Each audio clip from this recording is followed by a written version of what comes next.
Hi, this is Jamey with Stonemeyer Games, and I am here today to talk about my favorite game mechanism in Imhotep.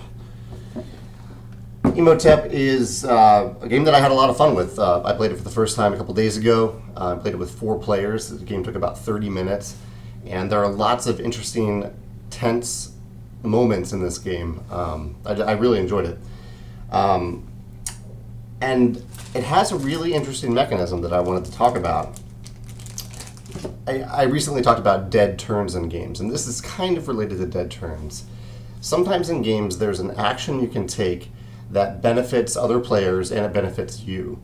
And usually games build in something into that mechanism to make it worth your while to take that action, even though it benefits more than just you.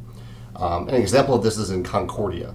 In Concordia, you might have multiple people who have settlements in the same region, and at a certain point, someone in that region, someone who has a settlement there, will produce resources in that region. They'll activate that region to produce resources, and everyone who has a settlement in that region produces resources. In Concordia, the player who does that is incentivized to do that instead of just waiting for the other players to do it, because they get an extra resource when they do it, and if they can even get another resource on top of that if they have a special token. But despite that, I'm the type of player in Concordia where I always wait for someone else to do it. I don't want to produce resources if I'm helping other players, which is odd for me because I want people to have fun in the games I play, and I do want people just to have fun. But that's my strategical side coming out, where I don't want to activate something that helps other players. Imhotep has an action like this, and I think it does something really interesting. In Imhotep, you are stacking cubes, or not stacking, you're putting cubes on these little ships. So here's a ship that can hold 4 cubes. It's a common ship, so anyone can put cubes on it. And on your turn, one of the options you can take is to put one of your cubes on the ship, right?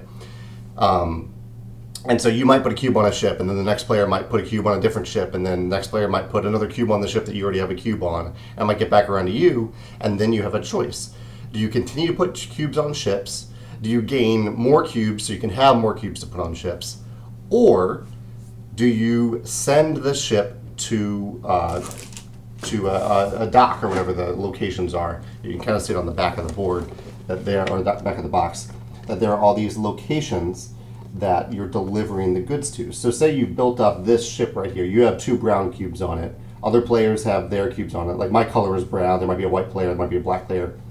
And these locations, they're kind of like spatial reasoning puzzles where you're gaining points depending on exactly where your cube is, for many of them. Some it's just like total numbers of cubes, but some of them, the precise location of the cube matters.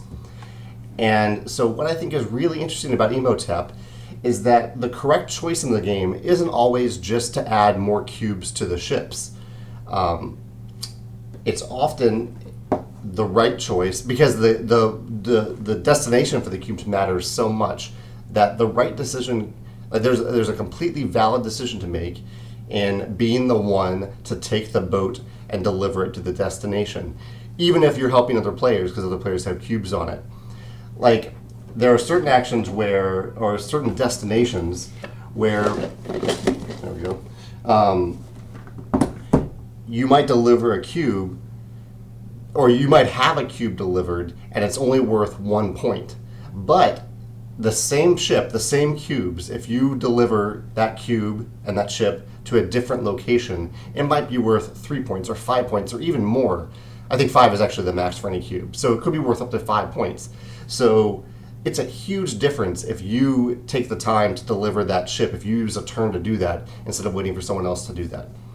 So I really, really like this mechanism in Imhotep. Because at first when I started to play, I was like, why would I ever move a ship? I'll just put a bunch of cubes on there and I'll let other people steer the ships, and I'm sure I'll do fine.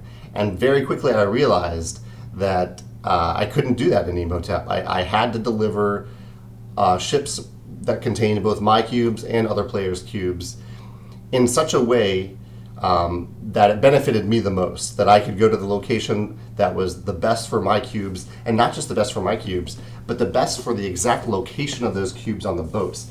You can choose, when you put a cube on a boat, you choose which slot you want it to go in. And when you unload it, you don't have a choice anymore. You have to unload the cubes in a certain order based on the destination. So you might position a cube in like the third spot on a boat, and because there's one destination where you'll get like 4 points if your cube goes to that exact right spot, that third unloading spot. Whereas on a different location, sometimes your cube might be worth more, but if for this at that particular time in the game, that slot, that third slot, is worth only 1 point or hardly anything. So that adds another layer and another reason to have control over where the ship goes. So I just thought this was really clever. So I'd love to hear your thoughts about mechanisms in games where you are helping not just yourself but other players, and where those actions are valid actions for you to take, where it's not quite on the same level as a dead turn like I talked about before, but it's kind of a collective benefit action that is crucial for you to take at certain points in the game. I'd love to hear your thoughts about those mechanisms, and if you have a favorite mechanism in Imhotep, we can talk about that too. Thanks.